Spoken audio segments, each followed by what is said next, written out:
لله نحمده ونستعينه ونستغفره ونؤمن به ونتوكل عليه ونعوذ بالله من شرور أنفسنا ومن سيئات أعمالنا من يهده الله فلا مضل له ومن يضلله فلا هادي له ونشهد أن لا إله إلا الله وحده لا شريك له ونشهد أن سيدنا ومولانا محمدا عبده ورسوله أما بعد أعوذ بالله من الشيطان الرجيم بسم الله الرحمن الرحيم لا يستوي أصحاب النار وأصحاب الجنة أصحاب الجنة هم الفائزون لو أنزلنا هذا القرآن على جبل لرأيته خاشعا متصدعا من خشية الله وتلك الأمثال نضربها للناس لعلهم يتفكرون صدق اللہ العظیم. بزرگوں اور بھائیوں، قرآن کریم نے جنت اور جہنم کے تذکرے اتنے زیادہ کیے ہیں کہ کوئی پارہ خالی نہیں، کوئی رکوع خالی نہیں جس میں جنت اور جہنم کے تذکرے نہ ہوتے ہو. وجہ اس کی یہ ہے کہ انسان کی زندگی کو بنانے والی یہی دو چیزیں ہیں. دنیا کا دستور یہ ہے کہ یا تو کسی کو ڈرا کر لائن پر لاؤ یا کسی کو بہلا کر لائن پہ لاؤ. دو ہی طریقے، یا تو مار کر لائن پر لاؤ یا محبت سے لائن پر لاؤ. اللہ نے یہ دونوں طریق قرآن میں بیان کیے. وَهَدَيْنَاهُ النَّجْدَيْنِ، ہم نے تمہیں دو طریقے بتائے، جنت کا بھی جہنم کا بھی. پھر جہنم کے اندر کے حالات بھی بتائے، جنت کے اندر کے حالات بھی بتائے. فرمایا جہنم میں تمہیں کھانا ملے گا، ان شجرۃ الزقوم طعام الاثیم کالمہل یغلی فی البطون کغلی الحمیم. تمہیں تھوریے کا درخت ملے گا، تھور کا درخت. دنیا میں تھور کے درخت کے کانٹے بہت چھوٹے ہوتے ہیں. اللہ کے حبیب نے فرمایا کہ یہ صرف دنیا میں مثال ہے، ورنہ جہنم کے کانٹے جہنم کی شان کے مطابق ہوں گے. میرے آقا صلی اللہ علیہ وسلم معراج میں تشریف لے گئے، جہنم پر گئے دیکھنے کے لیے، لیکن جہنم کا داروغہ مالک، یا مالک الیوم لیقضی علینا ربک نام ہے جہنم کے داروغہ کا، دربان کا، سیکیورٹی گارڈ کا مالک. ہائے، اللہ کے حبیب نے ملاقات کی، بات چیت تو ہوئی، لیکن مالک کی ہونٹوں پر ذرہ برابر مسکراہٹ نہیں. جبریل امین نے فرمایا کہ یا رسول اللہ، جب سے اللہ نے ان کو پیدا کیا ہے کبھی نہیں ہنسے. ہمیں یہ خیال تھا کہ شاید آپ کو مل کر ہنسیں گے، لیکن جب آپ سے نہیں ہنسے تو اب قیامت تک کسی سے نہیں ہنسیں گے. اتنے سخت بنائے ہیں. جہنم کا تذکرہ جو قرآن کرتا ہے تو دلوں کو ہلا دیتا ہے. میں نے ابھی عصر کے بعد ایک بات کہی تھی کہ ہمارے حافظ دیلا والا صاحب تھے، کوساری کے قریب دیلا، ایک چھوٹا سا گاؤں جہاں انہی کا مکان تھا. حضرت مدنی رحمت اللہ علیہ کے بڑے دیوانے، بڑے عاشق اور حضرت مدنی کے مریدین میں سے تھی. حضرت اس علاقے میں تشریف لاتے تو ضرور ان کے مکان پہ تشریف لے جاتے. صرف جاتے نہیں، رات کا قیام کرتے. اور ہم سب اتنا قرآن پڑھتے تھے، حافظ دیلا والا اتنا قرآن پڑھتے تھے. ہمارے حضرت کو بھی اسی بنیاد پر حافظ صاحب مرحوم سے بڑی محبت. فرمایا میرے پاؤں نے جواب دے دیے، ورنہ میں حافظ صاحب کے مکان پر ضرور جاتا. میرا طالب علمانہ زمانہ تھا، میں اکثر ان کے پاس جاتا تھا دعا کرانے کے لیے. اکثر جب چھٹیاں ہوتی تھی تو پیدل ہم چلے جاتے تھے حبیب صاحب کے پاس، اور حبیب صاحب کی چیکو کی باری تھی، تھیلا بھر کے چیکو دیتے تھے اور ایک جملہ فرماتے تھے، میرے حضرت مدنی کے لیے دعا کرنا. بس ایک جملہ ہوتا تھا.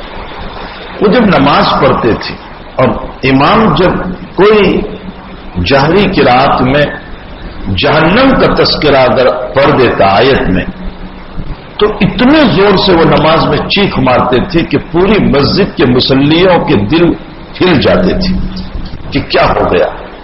لیکن ان پر ایک کیفیت طاری ہو جاتی تھی. بعض مرتبہ اپنے مکان پر تہجد کے اندر ان آیات جہنم کو پڑھتے پڑھتے ان کا بے ہوش ہو جانا بھی ثابت ہے. گر پڑتے تھے، بے ہوش ہو جاتے تھے. ہاں میرے بھائی، ایک دنیا کی آگ ہے. اللہ نے جہنم کی آگ کو 70 مرتبہ نرم کر کے دنیا میں اتارا، اور جہنم کی آگ اس سے 70 گنا زیادہ ہے. ان شجرۃ الزقوم طعام الاثیم کالمہل یغلی فی البطون کغلی الحمیم. اور جب وہ پانی مانگیں گے تو اللہ عجیب تذکرہ جہنم کا قرآن میں کرتا ہے. فرمائیں کہ سر میں سوراخ کرو، پانی مانگ رہے ہیں، اور تانبا پگھلا کر گرم کر کے اس کو اس کے سر سے ڈالو، اور مائع حمیم جب اس کو دیا جائے گا پینے کے لیے گرم پانی، تو حدیث شریف میں آتا ہے، بخاری شریف میں، یوں گلاس اٹھائے گا وہ پینے کے لیے. گلاس کیا ہوگا؟ وہ ابھی تو چہرے کے قریب نہیں ہوگا کہ اندر کی گرمی سے اوپر کی چمڑی لٹک کر نیچے ہو جائے گی. عجیب اللہ تعالیٰ جب جہنم کا تذکرہ کرتا ہے. اور فرمایا میں تیرے ہی مال کو تیرے گلے کا سانپ بنا دوں گا. اور روایتوں میں آتا ہے بخاری شریف کتاب الزکات میں، لہو زبیبتان. حافظ ابن حجر نے جو اس پر کھولا ہے، فرمایا سانپ ڈنک مارتا ہے، چباتا نہیں ہے. سانپ ڈنک مارتا ہے اور 1 منٹ کے 7ویں حصے میں ڈنک مار کر ہٹ جاتا ہے. اتنا تیز وہ ڈنک مارتا ہے.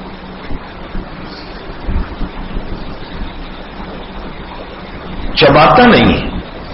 لیکن جہنم کا سانپ جس کو اللہ، جس انسان نے زکات نہیں دی، اللہ اس کے مال کو جب سانپ بنائے گا تو حدیث شریف میں آتا ہے بخاری شریف میں کہ اس کے اندر کے زہر کی وجہ سے اوپر کی چمڑی اتر چکی ہوگی. وہ اتنا زہریلا ہوگا کہ خود اس کی چمڑی اتر چکی ہوگی. اور فرمایا لہو زبیبتان، اس کے 2 جبڑے ہوں گے. حبیب صاحب فرماتے ہیں کہ دنیا کا سانپ ڈنک مار کر ہٹ جاتا ہے، جہنم کا سانپ چباتا رہے گا. اور جب دنیا کا سانپ ڈنک مار کر ہٹ جاتا ہے تو اس کا زہر کا عالم یہ ہے کہ بدن میں آگ لگ جاتی ہے. تو اس سے کئی زیادہ زہریلا وہ سانپ جس کی زکات نہیں دی گئی اور اسی مال کو سانپ بنایا گیا. اور وہ جب چبائے گا تو انسان کا حال کیا ہوگا؟ ارے بھائی، سانپ کے ڈسنے سے اور آگ کے جلنے سے مر جائے تو بھی کوئی مسئلہ ہے کہ چلو مر گئے، معاملہ ختم ہو گیا. لیکن وہاں تو ان سارے عذاب کے بعد بھی مرنا نہیں ہے. بڑا مسئلہ یہ ہے کہ وہاں مرنا نہیں ہے. شاہ عبدالعزیز صاحب محدث دہلوی رحمۃ اللہ علیہ نے تفسیر عاجزی میں ایک عجیب بات لکھی ہے. اس آیت کے تحت میں سورہ حمزہ میں کلا لینبذن فی الحطمہ وما ادراک ما الحطمہ نار اللہ الموقدہ التی تطلع علی الافئدہ. اس کے ضمن میں شاہ عبدالعزیز صاحب زندگی نے وفا نہیں کی شاہ صاحب کی، ورنہ جو تفسیر پوری ہو جاتی تو کچھ اور ہی ہوتا۔ حضرت نے آخری 2 پاروں کی تفسیر فرمائی 29, 30 اور ادھر سورہ بقرہ تک کی تفسیر کی اور دنیا سے رخصت ہو گئے، زندگی نے وفا نہیں کی۔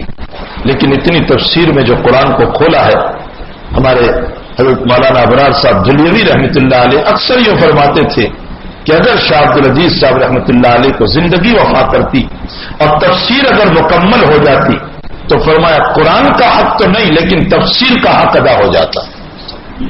ایسی بڑی زبردست تفسیر لکھی۔ فرمایا اللہ سوال کر رہا ہے پیغمبر کو، وما ادراک مل حطمہ، پیغمبر تم جانتے ہو کہ حطمہ کیا ہے؟ وہ جلانے والی آگ کیا ہے؟ حطمہ جلانے والی آگ جانتے ہو تم؟ اللہ کا سوال کرنا یہ اس بات کی دلیل ہے کہ یہ دنیا کی آگ نہیں ہوگی، ورنہ نبی دنیا کی آگ کو تو جانتے ہی تھے، سوال کرنے کی ضرورت کیا تھی؟ عجیب قرآن کو کھولا ہے۔ بھائی جو چیز آپ جانتے ہیں وہ میں آپ کو کیسے پوچھوں؟ نبی کو یہ پوچھا جا رہا ہے کہ وما ادراک مل حطمہ، تم جانتے ہو حطمہ کیا ہے؟ وہ جلانے والی آگ کیا ہے؟ آگے اللہ نے فرمایا نار اللہ الموقدہ، آگ کی نسبت اللہ نے اپنی طرف فرمائی، اور موقدہ کا معنی بھڑکائی ہوئی، فرمایا اللہ کی بھڑکائی ہوئی آگ ہے۔ میرے بندے تو فانی ہے، تیری بھڑکائی ہوئی آگ بھی فانی، تو نے ابھی سلگائی، شام کو بجھ جائے گی، لیکن اللہ باقی ہے، اس کی بھڑکائی ہوئی آگ بھی باقی ہے، اس میں بجھنے کا سوال نہیں، اس میں فنائیت نہیں۔ آگے فرماتے ہیں التی تطلع علی الافئدہ، جو تیرے جلاتے جلاتے دلوں تک پہنچ جائے گی۔ یہاں شاہ عبدالعزیز صاحب نے جو کھولا ہے، فرمایا گرمی آنے کی 3 قسمیں ہیں، یا تو انسان کو گرمی ملتی ہے آگ کے قریب بیٹھنے سے، یا تو انسان کو گرمی ملتی ہے آفتاب کی وجہ سے، یا انسان کو گرمی ملتی ہے بخار کی وجہ سے۔ 3 ہی طرح کی گرمی ہے۔ آگ کے پاس سے ہٹ گیا، گرمی کا مسئلہ ختم، آفتاب سے سائے میں چلا گیا، گرمی کا مسئلہ ختم، اس لیے کہ یہ سب باہر کی گرمی ہے۔ فرمایا بخار کی گرمی اندر میں ہے، لیکن دواؤں کے ذریعے سے، ٹیبلٹ کے ذریعے سے، انجیکشنوں کے ذریعے سے بخار کی اندر کی گرمی کو انجیکشن لگا کر، دوائیاں پی کر باہر لائی جاتی ہے، جو جراثیم کے ذریعے سے، سوراخوں کے ذریعے سے باہر نکلتی ہے، جس کو ہم کہتے ہیں پسینے سے بخار باہر نکل گیا۔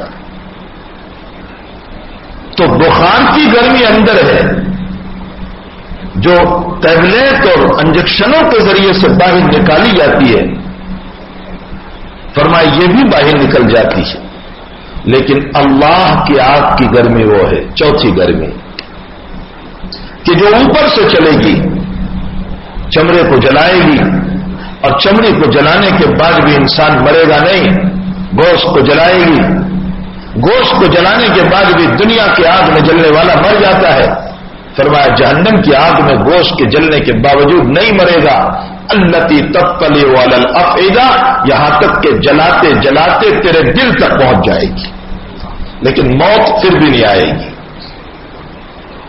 اسی لیے قرآن میں ہے کہ اللہ کا باغی بندہ نافرمان اور کافر قیامت میں جلتے جلتے جب تھک جائے گا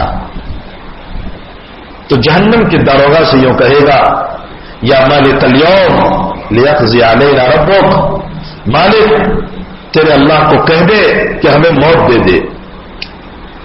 حدیث شریف میں آتا ہے کہ جب جہنمی جہنم کے دربان کو یہ کہے گا کہ یا مالک اليوم، بخاری شریف کتاب التفسیر میں ہے، اللہ کے نبی علیہ السلام فرماتے ہیں کہ وہ مالک جہنم کا دربان اس بات کے جواب کو 500 سال کے بعد دے گا۔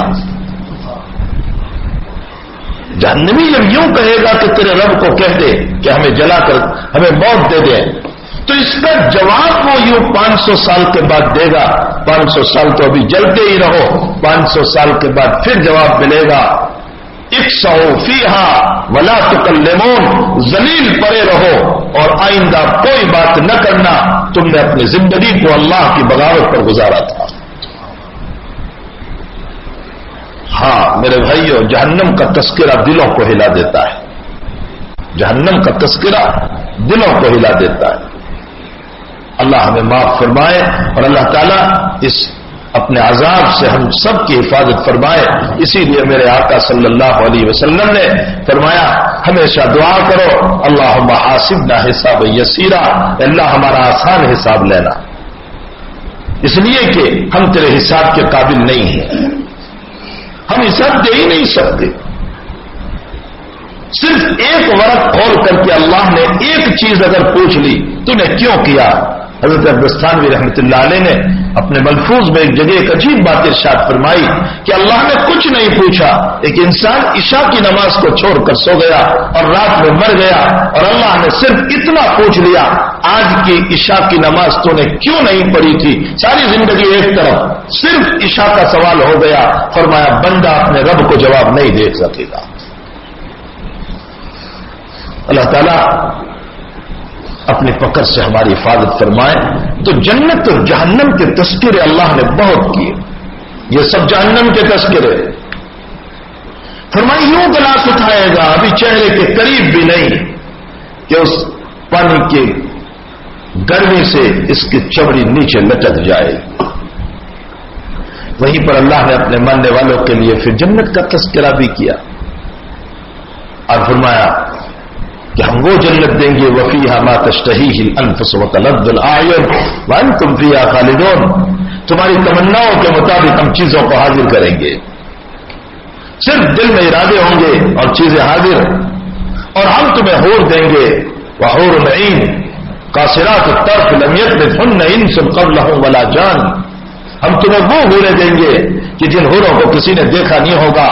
اور فرمایا کہ ادنا جنتی کو اللہ 80 حور عطا فرمائے گا، 80 عورتیں جنت کی عطا فرمائے گا. اور اسی کے ساتھ ساتھ اللہ تعالیٰ نے فرمایا میں تمہیں وہ مقام عطا کروں گا، وہ مسیحیہ عطا کروں گا. علی الارائک ینظرون تعرف فی وجوہہم نظرۃ النعیم یسقون من رحیق مختوم ختامہ مسک وفی ذلک فلیتنافس المتنافسون. اللہ کہتا ہے دنیا میں کمپٹیشن کرنا ہو تو کر لو جنت کے لینے کے لیے.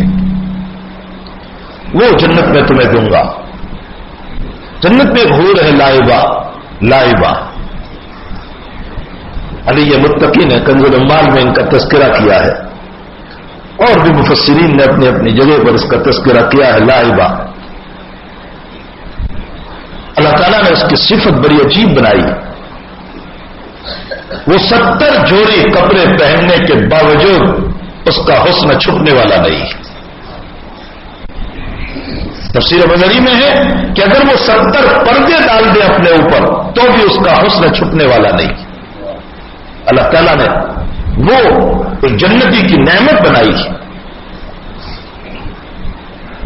اور پھر قاصرات الطرف لم یطمثہن انس قبلہم ولا جان سے یہی مراد ہے. فرمایا وہ حور ایسی ہوگی کہ جو اپنے شوہر کو یوں کہے گی کہ اللہ نے جب سے مجھے پیدا کی ہے تیری نگاہوں کے علاوہ کسی نے مجھے نہیں دیکھا. اور اسی حور کے بارے میں روایت میں آیا اللہ کے حبیب نے فرمایا اگر یہ تھوک دیں تو سارے سمندروں کا پانی میٹھا ہو جائے گا. اسی حور کے بارے میں جو لائبہ ہے. اور فرمایا یہ اپنے دوپٹے کو یوں لہرا دے، فرمایا آفتاب کی روشنی بھی اس کے سامنے مان پڑ جائے گی. اللہ نے وہ حسن عطا فرمایا. کس کو ملے گی؟ اللہ کے حبیب نے فرمایا بڑا عجیب 2 باتیں ارشاد فرمائی.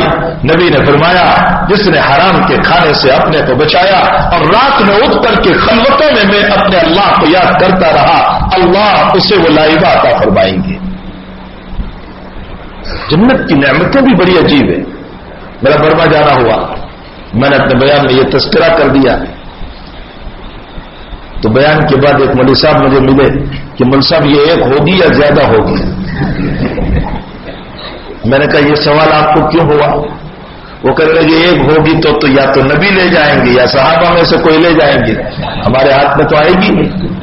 میں نے کہا نہیں، اللہ کا نظام بڑا عجیب ہے جنتی عورتوں کو بنانے کا۔ جنتی عورتیں ایسے نہیں پیدا ہوتی جیسے ہمارے وہاں بچے پیدا ہوتے ہیں کہ پیدا ہوئے اور 2 دن 4 دن مہینہ 2 مہینہ آہستہ آہستہ بڑھتے ہیں، ایسے نہیں ہوتے۔ اللہ تعالیٰ نے جنت میں ایک نہر بنائی ہے اور اس کے اوپر یاقوت اور مرجان کا پردہ ڈالا ہوا ہے اور اس کے اندر میں زعفران بہ رہا ہے اور کیا سے کیا بہ رہا ہے۔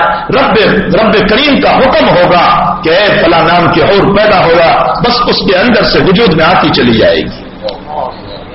حضور پاک صلی اللہ علیہ وسلم کا یہ فرمان ہے۔ تھوڑی سی دنیا میں اپنی نگاہوں کو بچا لو۔ حضرت نظام الدین اولیاء رحمۃ اللہ علیہ کا ملفوظ ہے، بڑا عجیب ہے۔ فرمایا اگر تم تھوڑی سی اپنی نگاہوں کو جوانوں بچا لو گے اور اپنے آپ کو تھوڑا سا تقویٰ ڈال دو گے، اپنی زندگیوں میں تھوڑا سا تقویٰ ڈال دو گے، تو فرمایا قیامت کے دن جنت کی بازار میں حضرت نے فرمایا جنت کی بازار میں رب کریم تمہاری وہ قیمت بلائے گا کہ دنیا میں کوئی تمہاری قدر و قیمت نہیں پہچانتا تھا۔ تمہاری وہ قیمت اللہ کی نظر میں ہوگی۔ آج ہم بہت معمولی ہے، داڑھی ٹوپی والا دنیا کی نگاہ میں مجروح ہے، حقیر ہے، اس کی کوئی عزت نہیں، اسے دہشت گرد کا عنوان دے دیا گیا، اس کو گرانے کے لیے تدبیریں کر لی گئی۔ لیکن فرمایا تھوڑا سا اپنے آپ کو بنا لو اور تقویٰ حاصل کر لو، آخرت کے بازار میں اللہ تمہاری وہ قیمت لگائے گا۔ شاہ ولی اللہ صاحب رحمۃ اللہ علیہ کا ملفوظ بڑا عجیب، فرمایا راتوں میں اٹھ کر اللہ کی یادوں میں ہمیں جو مزہ آتا ہے، ان بادشاہوں کو اگر پتہ چل جائے تو وہ تیر اور تلوار لے کر کے آئیں گے اور وہ ہمارے راتوں کے مزہ کو چھیننے کی کوشش کریں گے۔ لیکن یہ اللہ کے ساتھ تعلق کی بات ہے، اللہ سے تعلق ہو، جب تعلق ہو جاتا ہے تو یقیناً اس میں بڑا مزہ آتا ہے۔ جس سے تعلق ہوتا ہے اس کے تذکروں میں مزہ آتا ہے، اور جس سے محبت ہوتی ہے اس کے تذکروں میں بڑا مزہ آتا ہے۔ نظام الدین اولیاء رحمۃ اللہ علیہ کی میں نے ابھی جو بات کی، بہت بڑے آدمی ولی اللہ حضرت کے حالات میں بڑی عجیب بات لکھی ہے۔ فرمایا کہ آپ کا دسترخوان بڑا شاہی دسترخوان ہوا کرتا تھا، بڑا اعلیٰ دسترخوان ہوا کرتا تھا، لیکن عجیب مسئلہ ہے حضرت سب کو بٹھاتے تھے، حضرت خود نہیں بیٹھتے تھے۔ سب کو دسترخوان پر مہمانوں کو بٹھاتے تھے، خود نہیں بیٹھتے تھے۔ یہ آپ کے ملفوظ میں چھپا ہوا۔ کوئی ہمارے جیسا ہوگا جو بدظنی قائم کر رہا تھا کہ شاید حضرت کا دسترخوان اس سے بھی اعلیٰ ہوگا۔ بعض مرتبہ یہ ہمارے حضرت نہیں ہے، ہمارے اکابر نہیں ہے، جو ابھی کبھی ہمارے ساتھ نہیں کھاتے تو ہمارے دماغ میں بدظنی ہو جاتی ہے کہ ان کا دسترخوان اور بھی کوئی شاہی دسترخوان ہوگا، کوئی اعلیٰ ہی کوالٹی وہاں رکھی ہوئی ہوگی۔ کچھ لوگوں نے اس طرح کی بدظنی قائم کی کہ دسترخوان پر نظام الدین اولیاء ہمارے ساتھ نہیں کھا رہے، ان کا دسترخوان کوئی بہت اعلیٰ ہوگا۔ چھپ کے دیکھنے لگے، چھپ کر دیکھنے لگے کہ حضرت کا دسترخوان کیسا ہوتا ہے۔ حضرت سب کے کھانے کے بعد کھاتے تھے، چھپ کے دیکھنے لگے کہ حضرت کا دسترخوان کیسا ہے۔ جب دیکھا گیا تو پتہ چلا کہ سب کا بچا ہوا اور گرا ہوا دسترخوان پر اس کو نظام الدین اولیاء کھانا کھا رہے ہیں،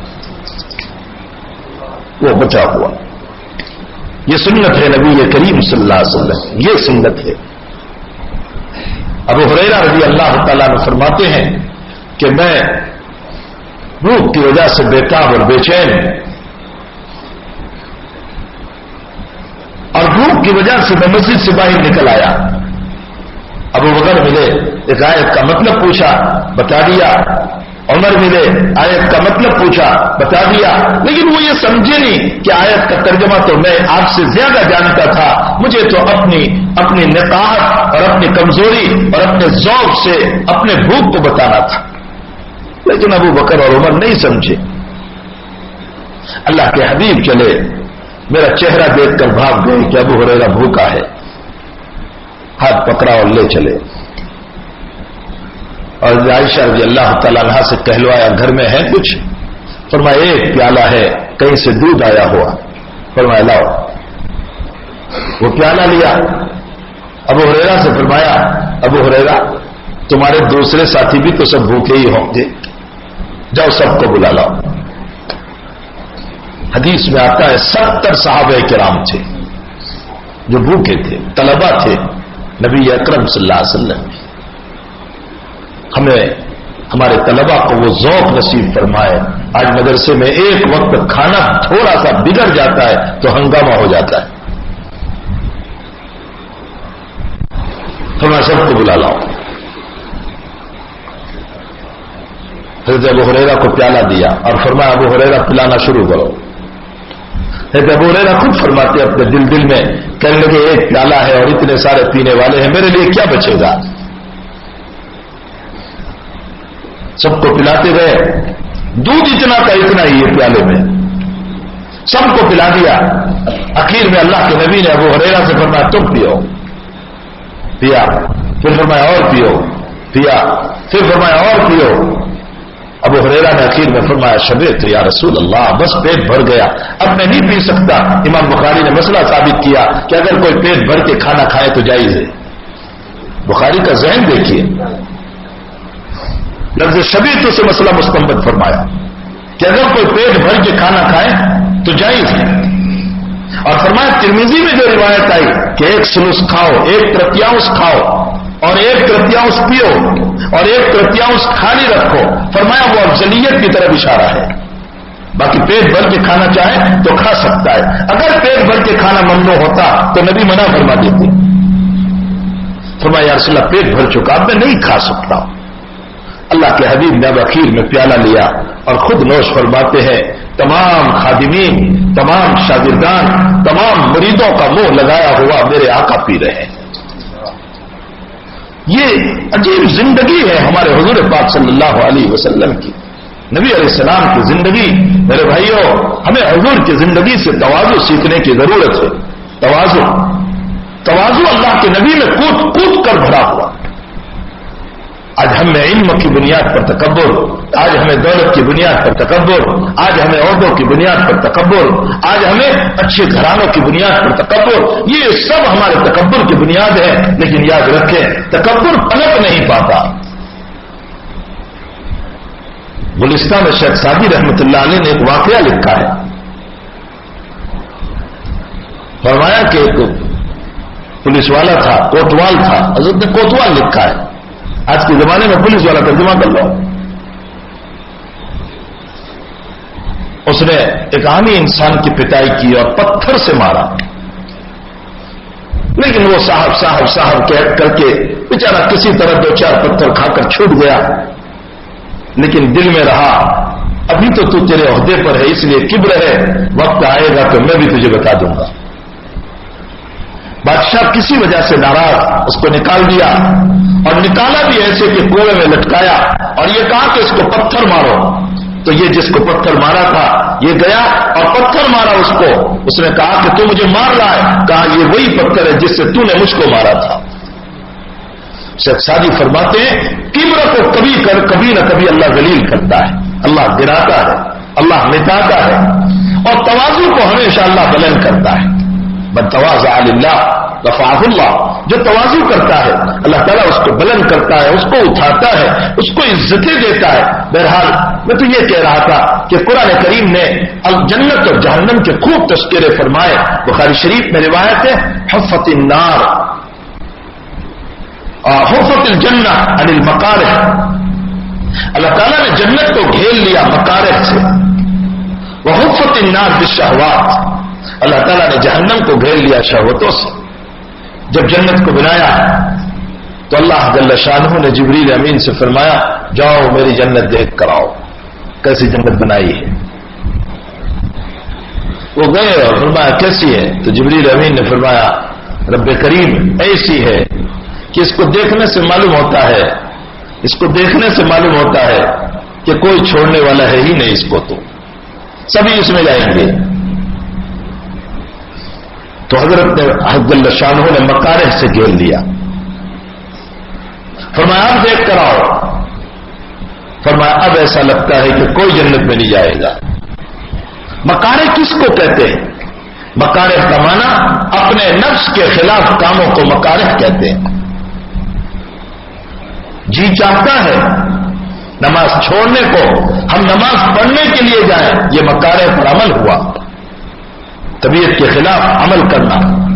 جی چاہتا ہے ٹھنڈی ٹھنڈی ہوائیں چل رہی ہے اور میں کہاں وضو کروں، ایسے موقع پر وضو کر کے نماز کے لیے کھڑا ہونا، یہ مکارہ پر عمل ہوا۔ جی چاہ رہا ہے حرام کو کھانے کو، لیکن میری طبیعت پر میں نے بوجھ ڈالا اور یہ کہا میں حرام نہیں کھاؤں گا، یہ مکارہ ہے۔ ایسے کئی واقعات اللہ کے حبیب پاک صلی اللہ تعالی علیہ وسلم نے فرمایا کہ جب دو مومن آپس میں لڑ پڑے اور ذاتیاتی مسائل ہو، ذاتیاتی، تو اللہ کے حبیب نے فرمایا زیادہ سے زیادہ 3 دن۔ اب 3 دن پورے ہو گئے، میری طبیعت نہیں چاہ رہی ہے اپنی ملاقات کرنے کو، ملنے کو میری طبیعت نہیں چاہ رہی ہے، لیکن میں نے اپنی طبیعت کے خلاف کیا اور اپنے نفس کے خلاف کیا اور میں چلا ملاقات کے لیے۔ فرمایا من البادی بالسلام، اللہ کے حبیب فرماتے ہیں من البادی بالسلام، جس نے سلام کے اندر ابتدا کی، فرمایا اللہ اس کے کبر کی جگہ اللہ اس کو متواضعین میں لکھ دیتا ہے، تواضع والوں میں لکھ دیتا ہے، جس نے سلام سے جو خود آگے بڑھا۔ اب ایسے وقت میں اپنی طبیعت کے خلاف آگے چلنا اور مل لینا، ملاقات کر لینا، یہ مکارہ پر عمل ہوا، طبیعت کے خلاف کرنے پر عمل ہوا۔ اللہ تعالیٰ انہی چیزوں سے جنت کو گھیرے ہوئے ہیں، اور جو ان کاموں کو کر لے گا، جو ان کاموں کو کرے گا، رب کریم اس کو اس پردے کے پیچھے جنت ہے، اللہ اس کو جنت میں داخل کر دیں گے۔ میرے بھائیو، یہ چیزیں کرنے کی اللہ کے حبیب کا تو سلام کے بعد میں بڑا عجیب معاملہ رہا۔ حضرت انس رضی اللہ تعالیٰ عنہ راوی ہے، فرمایا اذا كان رسول اللہ صلی اللہ علیہ وسلم يمر على الغیمان فسلم علیہم، اللہ کے حبیب تو بچوں کو بھی سلام فرماتے تھے، بچوں کو سلام۔ ہم تو بڑوں کو بھی سلام نہیں کرتے، دل میں یہ ہے وہ مجھے سلام کرے، میں کیوں اس کو سلام کروں؟ یہی کبر ہے، یہی غرور ہے، یہی تکبر ہے، اسی کو غرور اور تکبر کہا گیا۔ ہم آگے بڑھ کر سلام کریں، اور ایک عجیب مسئلہ ہے یہاں پر، دیکھیے سلام کرنا سنت ہے اور سلام کا جواب دینا واجب ہے، سلام کرنا سنت ہے اور سلام کا جواب دینا واجب ہے۔ ہر جگہ واجب کا ثواب زیادہ ہوتا ہے، سنت کا ثواب کم ہوتا ہے، لیکن یہاں پر سلام کرنا سنت ہے، اس سنت کا ثواب زیادہ ہے جواب دینے کے مقابلے میں جو واجب ہے۔ یہاں واجب کا ثواب کم ہے۔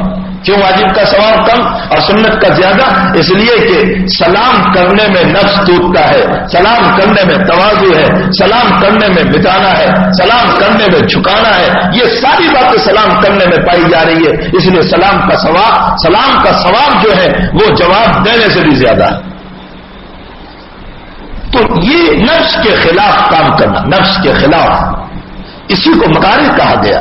اسی کو حضور پاک صلی اللہ علیہ وسلم نے حدیث قدسی میں فرمایا کہ اللہ جل شانہ نے جنت کو گھیر لیا مکارہ سے، حرام کے کھانے سے ہم اپنے آپ کو بچائیں، وقت پر نمازوں کو پڑھنے والے بنے، اچھے اخلاق، اچھی سوچ، اچھا ذہن، کسی کے بعد میں ہم یہ نہ سوچے وہ ذلیل ہو جاوے تو بہتر، وہ مٹ جاوے تو بہتر، اس کی عزت تباہ ہو جاوے تو بہتر، اس کا علم ختم ہو جاوے تو بہتر، اس کا مکان ٹوٹ جاوے تو بہتر، اس کے بیوی اور شوہر میں جھگڑے ہو جاوے تو بہتر، اس کے باپ اور بچے میں جھگڑا ہو جاوے تو اچھا، اس کی بیٹی کا ٹوٹ جاوے تو اچھا۔ میرے پاس ایک صاحب آئے، میں ان کو سمجھانے لگا کہ تمہارے بھائی ہے، تم ان کو معاف کر دو، معاف کر دو، درگزر کر دو، کوئی اتنی بڑی غلطی بھی نہیں ہے، تم معاف کر دو۔ تو وہ چھوٹے بھائی کا جملہ سنو، اپنے بڑے بھائی کے بعد میں کہنے لگا بل صاحب تم تو معاف کرنے کو کہہ رہے ہیں، میں تو نمازوں کے بعد بد دعا کرتا ہوں اللہ اس کو کینسر کی بیماری دے دے۔ کوئی بڑا جھگڑا نہیں تھا، کوئی بڑا جھگڑا نہیں۔ یہ ہماری سوچ، یہ ہماری سوچ ہے، اسی کے خلاف کرنا، اس کو کہا جاتا ہے مکارہ پر عمل کرنا۔ اور جب انسان مکارہ پر عمل کرتا ہے اللہ تعالیٰ اس کو جنت میں داخل کرتا ہے۔ اور فرمایا وحفت النار بالشہوات، اللہ تعالیٰ نے جہنم کو شہوتوں سے گھیر رکھا ہے۔ کیسی شہوتوں سے گھیرا؟ دنیا بھر کی شہوتیں، زنا کی شہوت، چوری کی شہوت، جگار کی شہوت، بدنظری کی شہوت، حرام کھانے کی شہوت، یہ تمام شہوات ہیں۔ جبریل امین علیہ السلام کو رب کریم نے فرمایا جاؤ میری جہنم دیکھ کر آؤ۔ جبریل گئے، فرمایا حضرت تعالیٰ سے کہ رب کریم ایسا لگتا ہے کہ کوئی بھی نہیں جائے گا. پھر اللہ تعالیٰ نے شہوتوں سے گھیر لیا. فرمایا دیکھ کر آؤ. اب جو گئے تو فرمایا رب کریم ایسا معلوم ہوتا ہے کہ سب جہنم میں جائیں گے، اس لیے کہ سب شہوات کے پیچھے دوڑیں گے اور خواہشات کے پیچھے دوڑیں گے. ملا علی قاری رحمۃ اللہ علیہ نے بد نظری پر ایک عجیب بات لکھی. فرمایا انسان جب بد نظری کرتا ہے تو اس وقت اس کے قلب سے ایمان کا نور نکل جاتا ہے. علی قاری نے مرقات شریف میں لکھا ہے. فرمایا اس کے بدن سے، اس کے قلب سے ایمان کا نور نکلتا ہے. یہ بد نظری اتنی بڑی بیماری ہے اور میرا جوان اس میں مبتلا ہے. یا تو گندی تصویروں کو موبائل میں دیکھ رہا ہے، یا اخبار اس لیے دیکھ رہا ہے کہ اس کے اندر گندی تصویریں آئی ہے، ناجائز تصویریں آئی ہے. اگر کوئی اخبار بینی اس لیے کر رہا ہے تاکہ اس کے ذریعے سے دنیا کے حالات معلوم ہو، اس کا تو جواز ہے. لیکن گندی تصویروں کو دیکھنے کے لیے اخبار کا منگوانا اور اس کے پیچھے پیسہ کو خرچ کرنا، حضرت مولانا تقی صاحب عثمانی نے لکھا ہے. فرمایا یہ بھی حرام کام میں پیسوں کو استعمال کرنا ہوا. جس نے صرف تصویروں کو دیکھنے کے لیے اخبار منگوایا. آج میرا جوان موبائل کی دنیا میں گندی تصویروں کو دیکھ رہا ہے، اخبار بینی میں گندی تصویروں کو دیکھ رہا ہے. تو اللہ جل شانہ نے جنت کو بھی مکارے سے گھیر رکھا ہے، جہنم کو بھی مکارے سے گھیر رکھا ہے. اہل اللہ کی صحبت اسی لیے ہمیں اختیار کروائی جاتی ہے. اہل اللہ کی صحبت، اللہ والوں کی صحبت میں اسی لیے ہم جاتے ہیں اور اسی لیے ہمیں بلوایا جاتا ہے تاکہ ہم ان چیزوں کو سمجھ کر عمل کرنے والے بنے. ان چیزوں کو سمجھ کر ہم عمل کرنے والے بنے. اگر ہم ان چیزوں کو سمجھ کر عمل کریں گے تو انشاءاللہ جنت کا راستہ کھلے گا اور جہنم سے ہم اپنے آپ کو بچانے والے بنیں گے. اور اگر ہم، اور ایک بات خاص یاد رکھو، اپنے بزرگوں سے تعلق محبت کے بنیاد پر رکھو، عقیدت کی بنیاد پر نہ رکھو. میرا جملہ سننا اور خلوتوں میں سوچنا بہت کام دے گا. اپنے بزرگوں سے تعلق محبت کی بنیاد پر، عقیدت کی بنیاد پر نہیں.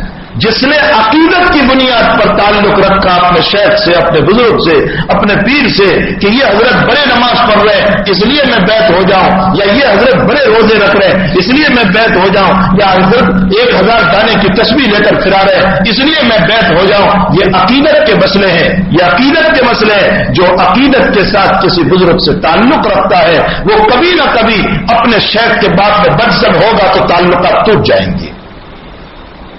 عقیدت کی بنیاد، محبت کی بنیاد پر.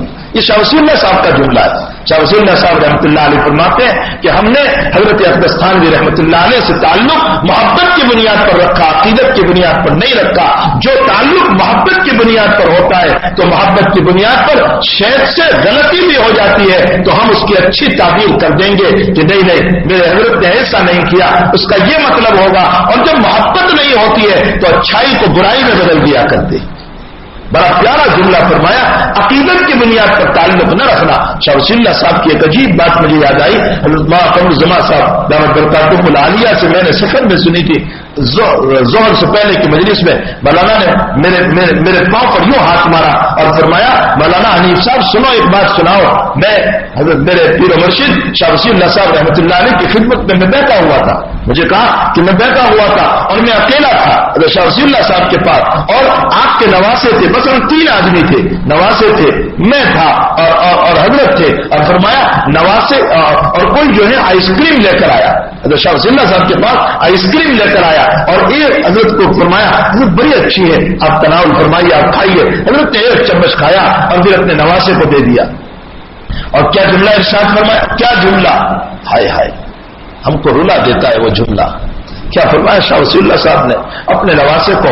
فرمایا بیٹے ہم تو بالغ اور برے ہو چکے ہیں، کہیں آئس کریم کھا کر اس کی طاقت سے ہم گناہ کرنے والے نہ بن جائے. بیٹے تم نابالغ ہو، تم کھا لو، تم کھا لو. آج ہماری خوراک ہماری طاقت کو بنا کر گناہوں میں استعمال ہو رہی ہے.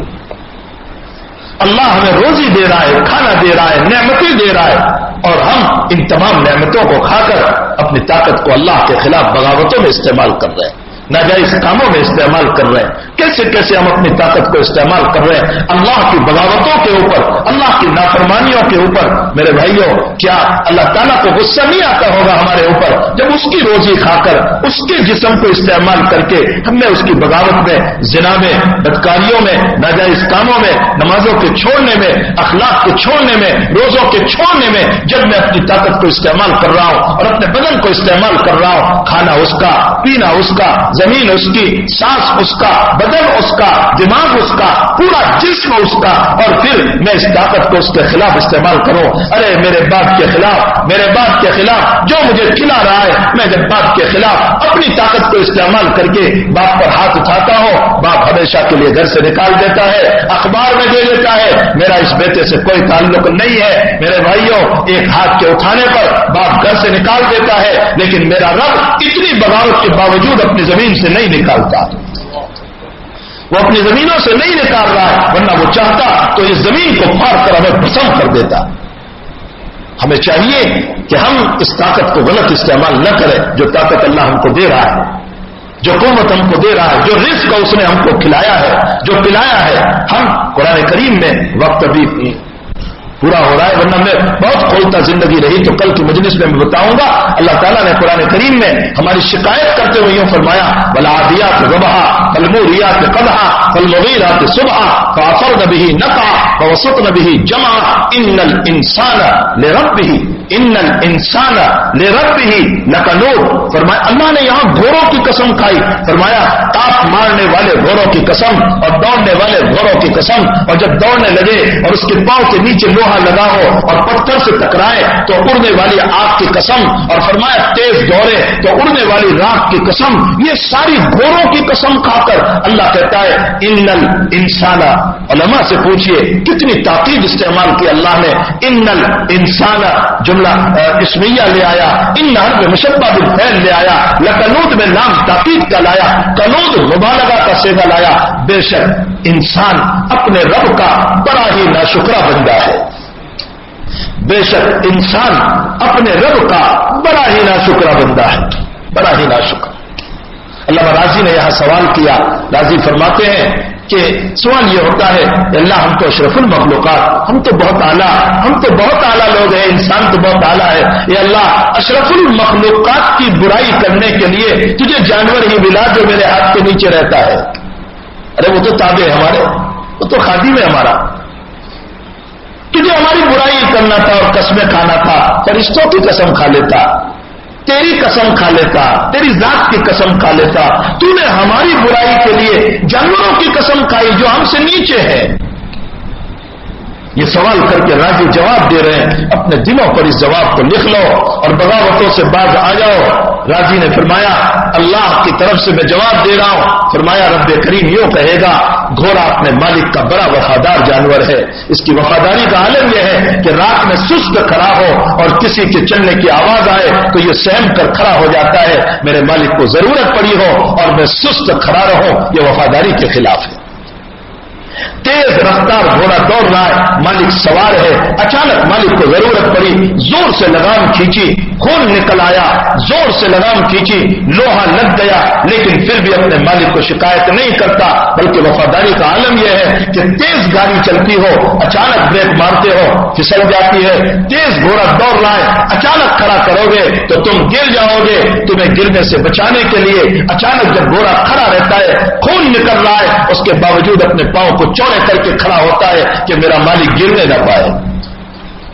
یہ اس کی وفاداری ہے، یہ اس کی وفاداری ہے۔ اللہ گھوڑوں کی قسمیں کھا کر یہ بتانا چاہتا ہے چند کوری گھاس کھانے والا وہ گھوڑا اپنے مالک کا اتنا وفادار، اے میرے بندے ماں کی پیٹ سے قبر کی پیٹ تک میری نعمتوں پر جی رہا ہے، لیکن تجھ سے زیادہ میرا ناشکرا کوئی نہیں ہو سکتا۔ اس بات کی طرف اشارہ کرنے کے لیے رب کریم نے گھوڑوں کی قسم کھائی۔ میرے بھائیوں، اللہ کی نعمتوں کو اور دی ہوئی طاقت کو بغاوتوں میں استعمال نہ کرو۔ اگر بغاوتوں میں استعمال کی ہے تو معافی مانگ لو اللہ سے، وہ معاف کرنے کے لیے تیار ہے، اور اگر معافی نہیں مانگی تو پھر دہکتی ہوئی جہنم تیار ہے۔ اللہ تعالیٰ ہم تمام کی حفاظت فرمائے اور ہمیں اللہ کی نعمتوں کی قدردانی کی توفیق عطا فرمائے، اور اپنی طاقت کو اللہ کی رضا پر اللہ کی رضا پر اور نبی کی سنتوں پر استعمال کرنے کی توفیق عطا فرمائے.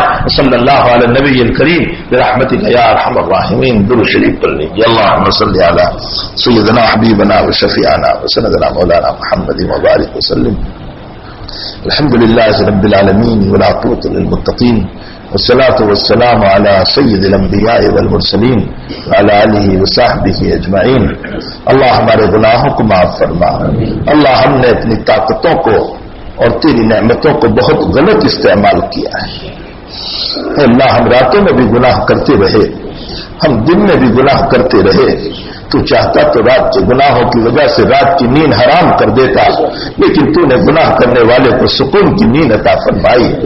اللہ تو چاہتا تو دن میں منہ کالا کرنے والوں کو اے اللہ سیاہ کر دیتا, لیکن تو نے ایسا نہیں کیا. تو نے ایسا نہیں کیا.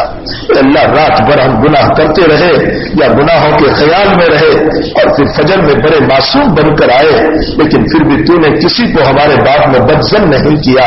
یہ سب تیرے احسانات ہے اللہ, یہ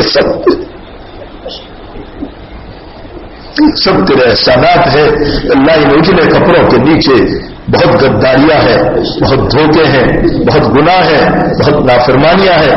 تو سب جانتا ہے. آپ معاف فرما دیجئے, آپ معاف فرما دیجئے, آپ معاف فرما دیجئے. اللہ ہمارے بیماروں کو شفا عطا فرما, ہمارے مرحومین کی مغفرت فرما. اللہ مقروضوں کے قرض کی ادائیگی کی صورت پیدا فرما. سب کے کاروبار میں کھیتیوں میں برکت عطا فرما. اللہ ہمارے حضرت کے عمر میں برکت عطا فرما. ہمارے حضرت اور شیخ کو سب کو, ہمارے اکابر کو شفاء دائمہ مستمرہ نصیب فرما. اللہ ان کی سائے کو امت کے لیے تادیر قائم فرما. الہ العالمین جتنے ہمارے اکابر تیرے پیارے ہو چکے ہیں ان کی قبروں کو نور سے منور فرما.